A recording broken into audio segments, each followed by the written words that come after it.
चलिए सीधा मुद्दे पर आते हैं। आज के इस एक्सप्लेनर में हम यूपी होमगार्ड 2026 परीक्षा के उस टॉपिक को डिकोड करने वाले हैं जिसका आप सभी को बेसब्री से इंतजार है।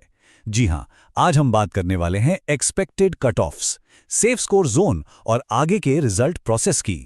आज के हमारे मेन पॉइंट्स हैं 2026 के एग्जाम का लैंडस्केप, मेल और फीमेल कैटेगरी के expected cut offs, safe zones का एनालिसिस और अंत में आंसर की और रिजल्ट्स। तो चलिए सेक्शन 1 से शुरू करते हैं। 2026 एग्जाम लैंडस्केप, यानी इस बार कंपटीशन आखिर है कैसा। अभी इस वक्त लाखों कैंडिडेट्स के दिमाग में बस एक ही सवाल घूम रहा है, क्या इस बार मेरा सिलेक्शन होगा, राइट? ये टेंशन तो बनी हुई है। और कट ऑफ को लेकर इतनी ज्यादा अटकलें क्यों लगाई जा रही हैं? इसके पीछे कुछ बड़े रीजंस हैं। सबसे पहला, लाखों कैंडिडेट्स का भारी पार्टिसिपेशन। दूसरा, हर शिफ्ट में पेपर का डिफिकल्टी लेवल अलग होना। किसी को पेपर हलवा लगा तो किसी के लिए काफी टफ था। और तीसरा, एक्सपर्ट्स मान रहे हैं कि इस बार परफॉर्मेंस इतनी स्ट्रांग रही है कि ओवरऑल कट ऑफ ऊपर जा सकता है।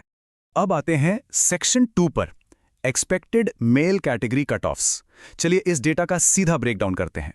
एक्सपर्ट्स के एस्टिमेट्स के हिसाब से देखें तो जनरल कैटेगरी के मेल कैंडिडेट्स का कट ऑफ 72 से 80 के बीच रहने का चांस है। वहीं ओबीसी थोड़ा सा नीचे 68 से 76 के बीच दिख रहा है और एसटी कैंडिडेट्स के लिए ये रेंज 52 से 60 के बीच हो सकती है। मतलब यहां एक एक नंबर का खेल है boss. Next, section 3, expected female category cut offs. चीजें एकदम क्लियर रहें, इसलिए इसे भी अलग से समझ लेते हैं। फीमेल कैंडिडेट्स के नंबर्स पर नजर डालें तो जनरल कैटेगरी के लिए एक्सपेक्टेड रेंज 65 से 72 के बीच है, ओबीसी के लिए 62 से 70 और एसटी कैंडिडेट्स के लिए ये 48 से 56 की रेंज में है। देखा जाए तो फीमेल्स में भी इस बार कंपटीशन बिल्कुल नेक टू नेक रहने वाला है। Moving on to section 4, safe zones का एनालिसिस। अब देखते हैं कि कौन सा स्कोर आपको कहां खड़ा करता है। सबसे पहले बात करते हैं 75 प्लस की। अगर कुल 100 सवालों में से 75 या उससे ज्यादा का स्कोर बन रहा है तो समझ लीजिए पोजीशन बहुत स्ट्रांग है। इस टॉप ब्रैकेट में आने वाले कैंडिडेट्स के सिलेक्शन के चांसेस बेहतरीन है। एक्सपर्ट्स की माने तो ये एकदम एब्सोल्यूट सेफ जोन है, मतलब काफी हद तक टेंशन फ्री। लेकिन भाई जैसे ही हम एक स्टेप नीचे 65 से 74 वाले स्कोर ब्रैकेट में आते हैं तो सिचुएशन थोड़ी सी कॉम्प्लेक्स हो जाती है। यहां चीजें उतनी गारंटीड नहीं है। इन स्कोर्स पर फाइनल सिलेक्शन काफी हद तक दो चीजों पर टिका है, आपकी स्पेसिफिक कैटेगरी और सबसे इंपॉर्टेंट नॉर्मलाइजेशन का इम्पैक्ट। अब ये नॉर्मलाइजेशन क्या बला है? देखिए, कुछ शिफ्ट्स आसान थीं और कुछ टफ थीं, है ना? तो नॉर्मलाइजेशन वो ग्रेट इक्वलाइजर है जो फाइनल स्कोर्स को एडजस्ट करता है ताकि सबके साथ एकदम फेयरनेस बनी रहे, कोई पार्शियलिटी नहीं। अब आते हैं 55 से 64 की रेंज पर। जो लोग इस ब्रैकेट में स्कोर कर रहे हैं, यार सच कहूं तो आपको अभी बहुत सब्र रखना होगा। ये मामला बहुत ही क्लोज कॉल वाला है। इसका सीधा सा मतलब यह है कि इस ब्रैकेट वालों को फाइनल पिक्चर क्लियर होने तक ऑफिशियल रिजल्ट्स का शांति से इंतजार करना पड़ेगा। थोड़ा मुश्किल है, बट यही सच है। और फाइनली उन स्कोर्स की बात करते हैं जो क्रिटिकल 50 मार्क्स के नीचे हैं।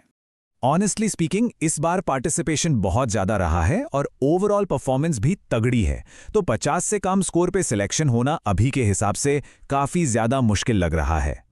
ऑल राइट, अब अटकलों से बाहर निकलते हैं और आते हैं हमारे लास्ट सेक्शन 5 पर, answer keys and results, the next steps. ये समझना बहुत जरूरी है कि अभी हम जिन स्कोर्स की बात कर रहे हैं वो सिर्फ एक्सपर्ट्स के प्रिडिक्शंस हैं। जो फाइनल आउटकम होगा ना, वो पूरी तरह से कैटेगरी वाइज कोटे और नॉर्मलाइजेशन प्रोसेस पर ही डिपेंड करेगा। तो अब हमें करना क्या है? नेक्स्ट स्टेप्स बहुत सिंपल हैं। फर्स्ट, ऑफिशियल आंसर की आने का वेट करें ताकि अपने 100 में से सही आंसर्स कैलकुलेट कर सकें। और फिर जैसे ही मीडिया से रिजल्ट आने की खबर मिले, अपने रोल नंबर से ऑफिशियल रिजल्ट चेक करें। और जाते जाते बस इस एक बात को दिमाग में बिठा लीजिए, ये नंबर्स पूरी तरह से अनुमानित हैं। आप सबको ऑफिशियल अपडेट का वेट करना चाहिए और अपनी प्रिपरेशंस चालू रखनी चाहिए। तो सवाल ये है, क्या ये टाइम बस टेंशन में रिजल्ट का वेट करते हुए निकलेगा या फिर आने वाली अपॉर्चुनिटीज के लिए तैयारी और सॉलिड की जाएगी? इस एक्सप्लेनेर में हमारे साथ जुड़ने के लिए बहुत बहुत शुक्रिया।